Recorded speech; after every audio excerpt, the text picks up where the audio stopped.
개복 75주년 예배를 함께 드릴 수 있게 되어서 참으로 감사하고 기쁩니다. 지난 2월 달에 제가 처음 성남 제1교회를 방문했습니다. 그때 목사님 서재로 들어가게 되었는데 홍정기 목사님 서재를 보고 제가 깜짝 놀랐습니다. 제가 여기저기 다니는 교회 가운데서 이렇게 폭넓은 독서를 하시는 목사님을 제가 처음 본 것 같았습니다. 신학책뿐만 아니라 인문학책과 사회학책과 무엇보다도 저를 놀라게 한 것은 영성에 관한 많은 독서를 하고 있는 것을 제가 알고 이 목사님 보통 목사님 아니시구나. 앞으로 교제를 깊이 좀 나누고 싶구나. 그런 마음을 제가 갖게 되었습니다. 이렇게 훌륭한 목사님을 모시고 함께 신앙생활을 하시는 성남 제1교회 성도님, 여러분들은 참 복된 분들이십니다. 온 세상이 코로나로 고통을 당하고 있는데 코로나 시대 때 우리의 기도가 무엇인가? 제가 참 생각을 하다가 드디어 어제 발견을 했습니다.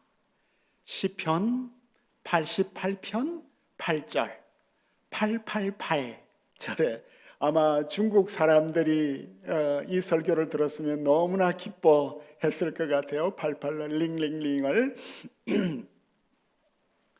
제가 번역한 시편 88편 8절 말씀입니다.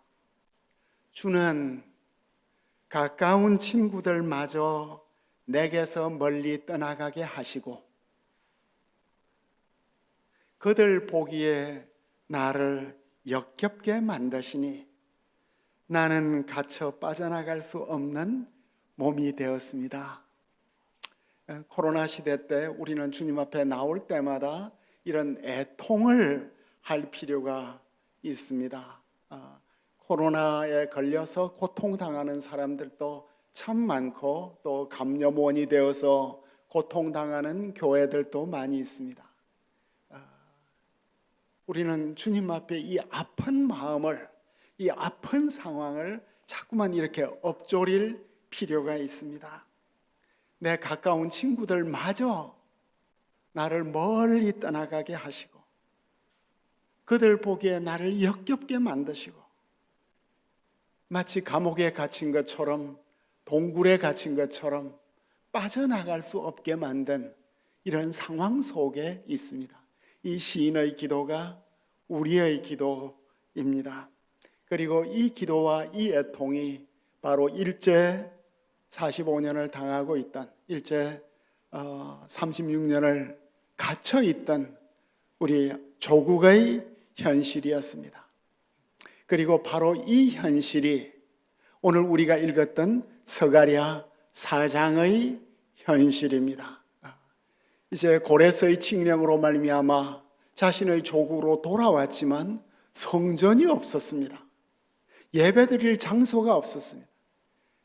옛 솔로몬의 성전은 폐허의 돌무더기가 되어 있었습니다. 그리고 가까운 나라들 다 떠났습니다.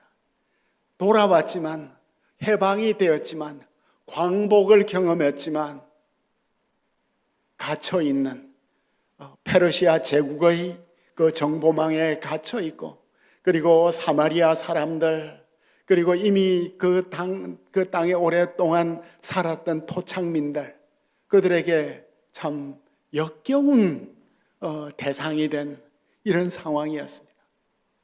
이런 어두운 상황, 캄캄한 밤과 같은 상황, 동굴에 갇혀있는 이런 상황 속에서 스가랴는 놀라운 비전을 보았습니다. 그 비전 가운데 5번째 비전이 순금 등잔대의 비전입니다. 이 순금 등잔대의 비전이 오늘 읽은 스가랴 4장 스가랴 4장 2절, 3절에 나타나고 있습니다. 스가랴 4장 2절, 3절을 보시면 그가 내게 묻되 내가 무엇을 보느냐? 내가 대답하되 내가 보니 순금 등잔대가 있는데 그 위에는 기름 그릇이 있고 그 기름 그릇 위에는 7 등잔이 있으며 그 기름 그릇 위에 있는 등잔을 위에서 7 관이 있고 그 등잔대 곁에 2 감람나무가 있는데 하나는 그 기름 그릇 오른쪽에 있고 하나는 그 왼쪽에 있나이다. 스가랴가 바라본 이 순금 등잔대는 그가 한 번도 보지 못한 등잔대였습니다. 이것을 우리는 유대인들이 말하는 메노라라고 말하는 것입니다. 우리가 알고 있는 메노라, 그 메노라는 어떤 모습인지 한번 볼까요? 우리가 알고 있는 메노라, 이렇게 하나의 등대 위에 7 가지가 이렇게 쫙 나와 있죠. 그 유대인들의 상징이에요. 유대인들은 저 등잔대 하나를 가지고 이렇게 수천 년을 살아왔습니다. 다음 등잔대, 여기에 7 가지가 있습니다. 이것은 이 메노라를 예술적으로 아름답게 이렇게 만든 것인데 온갖 꽃들이 있고 그리고 메노라의 정중앙 위에 황금관이 있는, 그러니까 하나님께서 이 빛이 되셔서 우리를 다스린다는 이것을 보여주었습니다. 다음 그림은 어떤 그림이죠? 이 메노라는 유대 최고의 랍비의 방에서 제가 본 것입니다. 랍비들은 이런 금 등잔대를 가지고 있습니다. 그러니까 말씀이 빛이죠. 그죠? 랍비는 이 말씀의 빛을 이 유대 공동체, 믿음의 공동체에 늘 비추어 주어야 하는 이런 사명을 갖고 살고 이 말씀의 빛으로 우리의 믿음이 늘 이렇게 밝은 길을, 진리의 길을, 생명의 길을 걸어가야 한다는 것을 보여주고 있습니다. 그런데 오늘 여기에 있는, 보내셔도 되겠습니다. 오늘 여기에 있는 등잔대는 우리가 알고 있는 메노라가 전혀 아닙니다. 하나의 등잔대 위에 기름 그릇이 있고 기름 그릇 위에 7개의 등이 이렇게 비추어져 있는 이런 모습을 보여주고 있습니다. 그리고 그 옆에 좌우에 감람나무에서 기름이 직접 공급되고 있는 것을 우리가 볼 수 있겠습니다.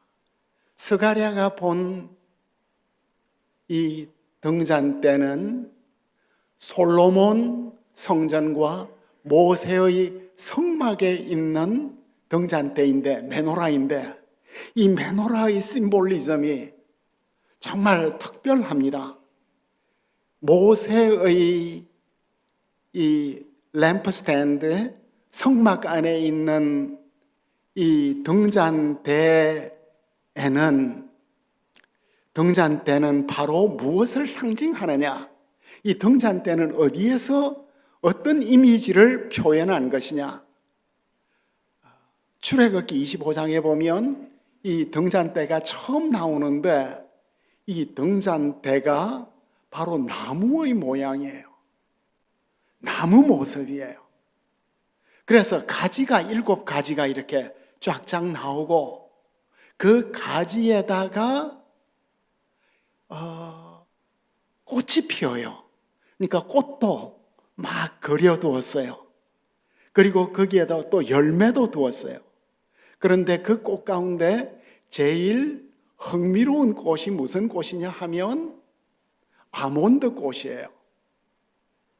우리말 성경에서는 살구꽃이라고 했는데 살구가 아니고 감복숭아 꽃이에요. 제가 이스라엘에서 사는 동안 이 아몬드 꽃을 참 많이 보았습니다. 한번 볼까요? 아몬드 꽃이. 아몬드 꽃인데, 제가 이 꽃을 무시했습니다. 오랫동안. 왜냐하면 우리 벚꽃에 비해서 너무 이게 아름답지 않은 거예요. 뭐 이런 꽃이 뭐 이렇게 아름답다고 하지? 그런데 이 꽃이, 그 다음은 나무의 모습이죠. 이 꽃이 예레미야가 본 아몬드 꽃이고, 이게 바로 성경에 나오는 이 촛대 안에 들어간 것을 알고 이 꽃이 제게 너무 귀하게 느껴진 거예요. 이런 봄에 늘 우리가 깨어 있어야 되는, 이것을 우리에게 예레미야가 선지자로서 깨어 있어야 하는 이것을 보여주는 것이었습니다. 그러니까 성경을 모를 때는 제가 무시했는데, 이게 성경의 꽃이구나 하니까 이 꽃이 너무 귀하게 보여가지고 멋진 사진을 찍어보려고 많이 애를 썼는데 제가 밖에 나오지 않았습니다. 그러니까 이 꽃은 무엇을 상징하냐? 빛 대신 하나님께서 이 나무들이 생명이 막 번창하게 자라게 하신다. 그리고 우리에게 귀한 열매를 주신다. 그리고 우리가 나무처럼 이렇게 빛을 받아서 주님의 은혜의 빛을 받고 생명의 빛을 받고 창조의 빛을 받고 양심의 빛을 받고, 그래서 건강하게 살고 아름답게 살고 우리 가지마다 이렇게 쭉쭉 뻗어가고 자라고 열매 맺고 꽃 피고 그리고 번성하는 이 메노라는 창조의 빛이고 구원의 빛이고 생명의 빛이고 예수님이 우리의 메노라라는 것을 말해주고 있습니다. 그런데 요한계시록 1장 12절에 가 보았더니 사도 요한이 반모섬에서 유배되어 가지고 예배를 드리는데 갑자기 우레 소리가 들려서 몸을 돌이켜 뒤를 보니 7 금촛대가 나타나는 거예요. 반모섬은 지중해 가운데서 거의 무인도 같은 이런 섬인데 아무것도 없는데 유배되어 왔는데 하나님의 음성이 들리는 것 같아서 돌아보았더니 7 금촛대가 보인 것입니다. 그런데 2장 1절에 보니까 이 7 금촛대 사이를 예수님이 걸어 다니시는 거예요. 그러니까 이 촛대는, 이 램프 스탠드는 뭘 상징하죠? 이 등잔대는 믿는 교회를 상징하는 것입니다. 그 믿음의 공동체는 이런 창조의 빛을, 생명의 빛을, 구원의 빛을 받은 자들이고 비추는 자들인데, 우리가 모여서 기도할 때, 우리가 모여서 예배 드릴 때 예수님이 우리 사이를 걸어 다니는, 우리가 한 번도 생각해 보지 못한, 그러니까 예수님이 오셔서 우리 한 사람 한 사람 손도 잡아주시고 쓰다듬어 주시고 수고했다, 그동안 애썼다, 고맙다 이렇게 위로해 주시고 격려해 주시는, 이것을 사도 요한이 이 금촛대가 예수님의 임재구나, 하나님의 임재구나, 이것이 우리의 성전이구나, 이것이 우리의 심볼이구나 하는 것을 느끼게 된 것입니다. 그러면은 등잔대가 있고 그 위에 등잔이 있는데, 이 등잔, 7 등잔이 있는데 이 등잔은 무엇인가? 이 등잔이 무엇인가에 대해서 스가랴는 너무나 궁금했습니다. 그래서 이 등잔이 도대체 무엇입니까? 라고 천사에게 물었더니 그 천사가 너가 선지자가 되어서 이것도 모르냐? 그리고 대답을 아니하시고 계속 스룹바벨에 대한 말씀만 주시다가 마지막에 10절 하반절에 보니까 이 7은 온 세상에 두루 다니는 여호와의 눈이라. 등잔이 주님의 눈이래요. 어째서 등잔이 주님의 눈일까요? 메노라라는 말은 빛난다는 말이에요. 그죠? 그러니까 빛이에요. 그러니까 등잔 불이 없으면 우리가 어둠 속에서 넘어질 수밖에 없고 어디로 가는지 알 수 없죠. 등잔이 눈인 거예요. 등잔이. 그런데 이 등잔은 주님의 눈이래요. 주님의 7 눈이래요. 주님의 7 눈은 온 세상을 두루 다니는 주님의 7 눈이래요. 그러니까 주님은 모든 것을 다 아셔요. 주님은 어디나 함께 계셔요. 우리가 물 가운데 지날 때, 불 가운데 지날 때, 우리가 외로움 가운데 지낼 때, 우리가 병석에 있을 때, 우리가 파산했을 때, 우리가 배신을 당했을 때, 우리가 공격을 받을 때, 주님은 그 7 눈으로 우리를 다 보고 계신다는 거예요. 이 본문을 가장 잘 설명하는 본문이 역대하 16장 9절이에요. 우리가 잘 아는 본문이에요. 여호와의 눈은 온 땅을 두루 감찰하사. 같은 모티프죠. 주님의 눈이 온 땅을 두루 감찰하셔요. 전심으로 자기에게 향하는 자들을 위하여 능력을 베푸신다. 그러니까 너무나 어두운 시대지만 주님의 빛은 우리와 함께 하시고, 사방으로 우겨쌈을 당하고 친한 친구들 다 떠난 상황에서도 주님은 전심으로 주님을 바라보는 자에게 능력을 베풀어 주신다는 이 말씀을 주고 있습니다. 그래서 큰 산아, 너는 누구냐? 스룹바벨은 태산 같은 도전 앞에 있었지만 너는 누구냐? 너 정체를 밝혀라. 나는 너의 정체를 안다. 이런 말을 할 수가 있었던 것입니다. 그런데 요한계시록 5장 6절에 보니까, 계시록 5장 6절에 보니까 이 말씀이 다시 나타나요. 계시록 5장 6절에 내가 또 보니 보좌와 내 생물과 장로들 사이에 한 어린 양이 서 있는데, 하나님의 보좌 앞에, 천군 천사들 앞에 어린 양이 서 있는 거예요. 그런데 그 어린 양의 모습은 일찍이 죽임을 당한 것 같아요. 그러니까 온갖 순환을 당하고 제물이 되어서 속죄 제물이 되시고 속건 제물이 되셔서 화목 제물이 되셔서 죽었던 것 같아요. 그런데 그에게 7 뿔과 7 눈이 있으니 이 눈들은 온 땅에 보내심을 받은 하나님의 7 영이더라. 성자에게 7 뿔이 있어요. 그러니까 7 뿔은 동물 세계에 있어서 영광의 힘이잖아요. 뿔 가진 짐승은 함부로 덤벼들 수가 없죠.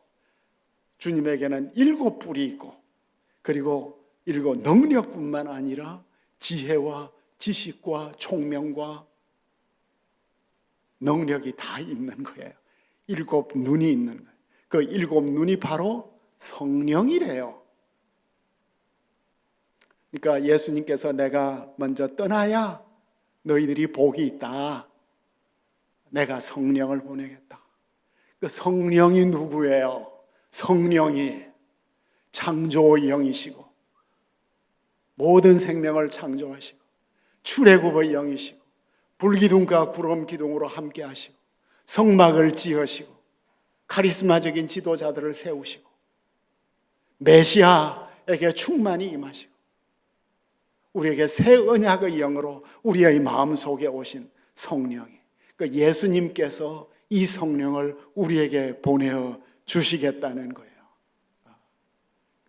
예수님이 바로 이 7 눈이시고 구원을 완성하시고 성령을 보내어 주시고 그 성령이 우리 가운데 거하시고 그래서 우리가 의와 진리와 거룩에 대해서 알고 날마다 자라가고 그 성령의 은혜를 누리기 때문에 어떤 어둠 속에서도 우리는 늘 빛이 우리의 마음속에 있고 어떤 힘든 상황 속에서도 큰 산조차 내 앞에서 평지가 될 것을 믿는 이런 믿음을 우리가 갖게 되는 것입니다.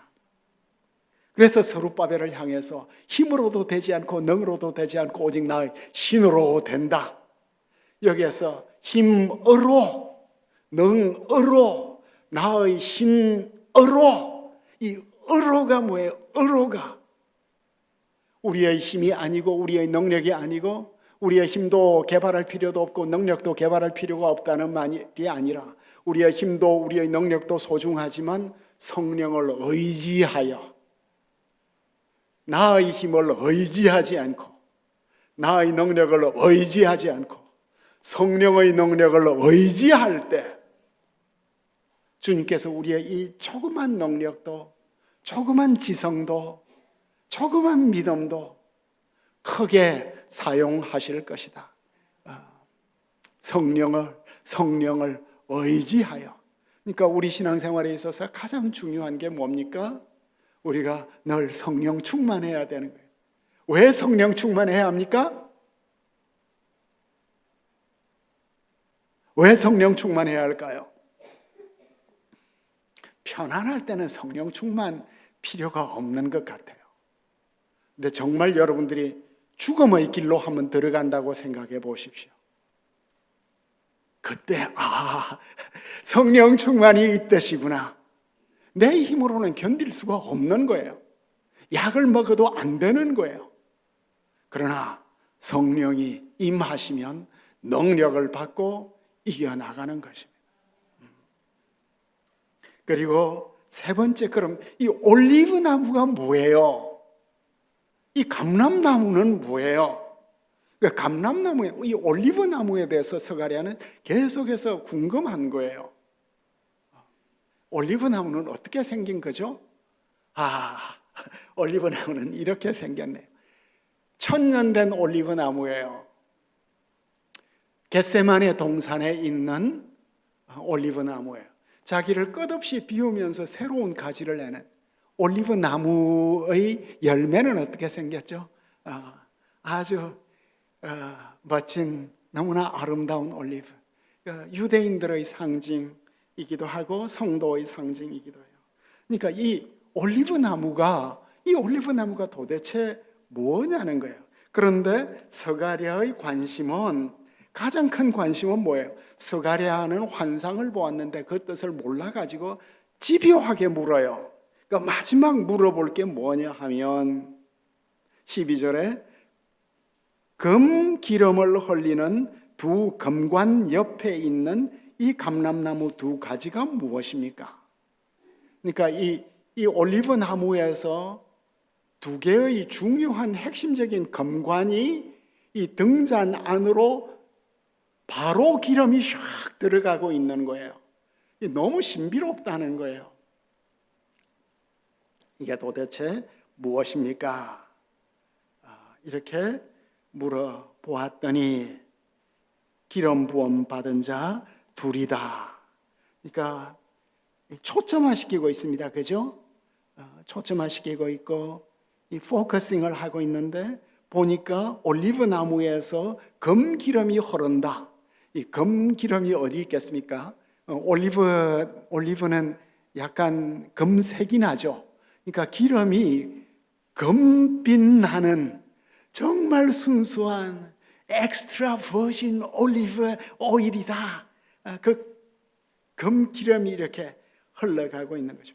두 가지는 두 송이에서, 이 송이에서, 나무에서 송이로 초점화되고 있는데, 그래서 이게 도대체 무엇입니까 했더니 두 기름의 아들이다.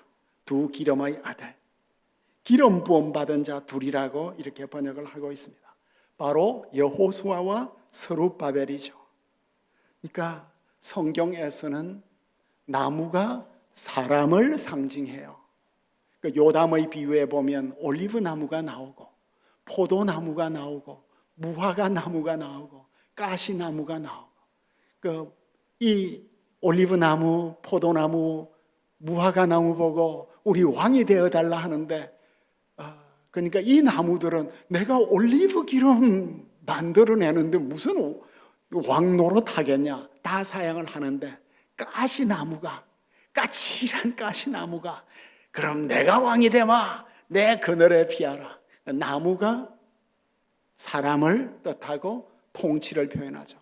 나는 하나님의 집에 심긴 푸른 감람나무 같다. 성도들이 올리브 나무예요. 그런데 이 두 기름의 아들들이, 기름 부음 받은 자 둘이 여기에서 무엇을 하고 있죠? 네, 이 기름나무 둘이 흘리고 있대요. 기름을 흘리고 있다. 이 흘린다는 말은 비워낸다는 뜻이에요. 그냥 흘리는 게 아니라 자신의 기름을 이렇게 자꾸 비워내고 있고, 비워내다, emptying out 또 되고, 쏟아 붓다, 쏟아 붓다, 이런 뜻도 가지고 있습니다. 그러니까 성전의 기름이 이렇게 활활 타오르기 위해서는 누군가 기름을 계속해서 바쳐야 되죠. 기름을 바쳐야 되는데 이 두 기름의 아들이 자신 속에서 만들어지는 이 기름을 계속해서 이렇게 쏟아내어 주는 거예요. 헌신하는 거예요. 이게 성도의 모습이고 지도자의 모습이죠. 지도자는 누구나 되는 게 아니죠. 자신 속에 기름을 계속해서 만들어내는 사람이어야 하고, 그 기름을 계속해서 이렇게 아까워하지 않고 마음껏 쏟아내어야 하죠. 이 모습이 어디에 가장 잘 나타나죠? 예수님께서 최후의 만찬 때 이 잔은 내가 너희를 위하여 쏟아 붓는 내 피라. 그러니까 예수님은 자신의 피를 우리에게 쏟아 부어준 거예요. 그러니까 쏟아 붓다. 이게 사도행전 2장에서는 하나님께서 성령을 쏟아 붓다. 오순절은 성령을 하나님께서 쏟아 붓는 장면이에요. 바울은 자신의 인생을 뭐라고 말하죠? 내가 관제와 같이 이미 부엄이 되었다. 그러니까 자신을 이렇게 쏟아 붓는 거예요. 교회는 할 일이 참 많아요. 어떻게 이 교회가 이 어려운 상황 속에서도 계속해서 이렇게 유지되고 있죠? 누군가가 기름을 쏟아 부어서 오늘도 빛이 들어오고 있고 예배를 드리고 있고 성도가 이렇게 모여지고 있는 것입니다. 그런데 계시록 11장 3절 4절에 갔더니 그들은 이 땅의 주 앞에 서 있는 두 감람나무와 두 촛대다. 여기에서 두 올리브 나무하고 두 촛대가 나와요. 계시록에서. 그러니까 순교의 상황 속에서, 박해의 상황 속에서도 두 정인이 계속해서 주님의 말씀을 전하는 거예요. 왜 두 정인이죠? 히브리법에 따르면, 이스라엘법에 따르면 정인은 항상 두 사람이 필요하기 때문에. 그러니까 모든 성도들을 두 정인이라고 말해요. 예수님께서 두 사람씩 짝을 지어서 복음을 전하게 하는 것처럼 그 두 촛대와 두 정인은 교회를 상징하고 있습니다. 그러니까 모든 성도들이 이 땅의 주님 앞에 서서 증거하는 정인이라고 말하고 있습니다. 오늘 스가랴가 본 환상이에요. 오늘 이 환상 가운데서 특별히 제가 여러분들과 함께 나누고 싶었던 말씀은 작은 날이라고 멸시하는 자가 누구냐? 10절 말씀입니다. 우리말 성경에는 작은 일의 날이라고 멸시하는 자가 누구냐? 너희들이 하고 있는 일은 너무나 작은 일이라는 거예요. 그 원문에서는 그냥 작은 날이에요. 그러니까 이 스룹바벨이 하고 있는 이 일은 너무나 작은 일로 보였습니다. 얼마나 작은 일로 보였느냐 하면 학개서 2장 3절에 이런 말씀이 있습니다. 너희 가운데 남아있는 자 중에서 이 성전의 이전 영광을 본 자가 누구냐? 이제 이것이 너희에게 어떻게 보이느냐? 이것이 너희 눈에 보잘것없지 않냐? 그러니까 새로운 성전을 짓는데, 새로운 교회당을 짓는데 너무 환심한 거예요. 잿더미 위에, 돌더미 위에서 아직 기초도 못 찾는 이런 상황 속에서, 그리고 그 솔로몬의 영광에 비교할 수 없는 이런 작은 예배당 지어서 뭐 하겠냐? 그리고 우리가 지금 얼마나 고달프게 살고 있는지 아느냐? 그리고 우리가 얼마나 많은 시험과 박해를 받고 있는데 이런 걸 지어야 하느냐? 참 작은 일의 날이다. 멸시하지 말라. 주님은 작은 것을 멸시하지 마라. 작은 일을 멸시하지 말라. 여기에서 주님은 새 일을 이루신다. 왜 주님은 늘 작은 것으로 일을 시작하실까요? 작은 것으로 일을 시작하는 게 주님의 방식이에요. 도토리가 얼마나 작아요. 그렇지만 얼마나 큰 상수리 나무가 됩니까? 새 봄이 올 때, 초봄이 올 때 얼마나 추워요.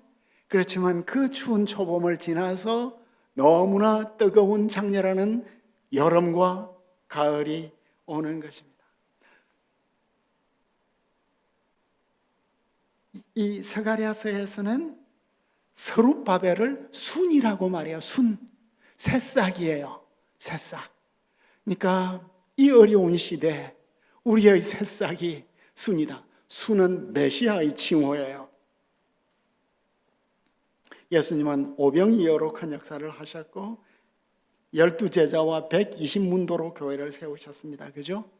그러니까 우리의 믿음이 참 작아 보여도, 오늘 드리는 예배가 참 또 아무것도 아닌 것 같아도, 내가 오늘 엎조리는 이 기도가 중언부언하는 것 같아도, 내가 드리는 헌금이 지극히 작은 것 같아도, 내가 전하는 이 복음이 너무나 힘이 없는 것 같아도, 내가 하고 있는 이 설교가 너무나 설득력이 없는 것 같아도, 이 작은 것 하나가 늘 큰 역사를 이루는 것이 주님의 방식이다. 그래서 내가 하고 있는 이 작은 믿음, 이 작은 신앙생활, 내가 우리 교회에 무슨 집만 되지 뭐 하는 게 있느냐? 하지만 이 작은 것을 주님은 절대 멸시하지 말라. 이 작은 일을 통하여 태산도 무너뜨리는 것이 주님의 역사이다 라고 말씀을 하고 있습니다. 우리 찬송가 200